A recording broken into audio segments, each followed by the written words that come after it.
Cela peut paraître anodin en matière de danse, mais chaque pas est soigneusement étudié.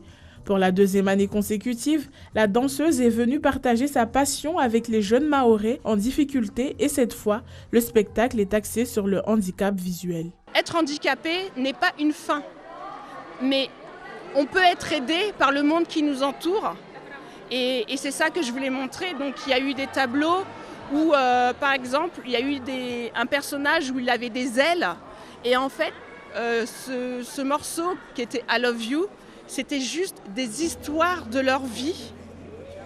Et c'était ça qu'ils racontaient. Donc ça avait l'air anodin, mais en fait c'était très fort parce qu'ils se livraient. Et à la fin, c'était vraiment comme un oiseau qui était libre et qui rassemblait tout le monde. Donc c'était vraiment cette idée-là. Et ensuite, le tableau que j'ai fait avec les deux garçons, c'était pour montrer que eux qui voient, avec les yeux bandés, ils arrivent encore à danser.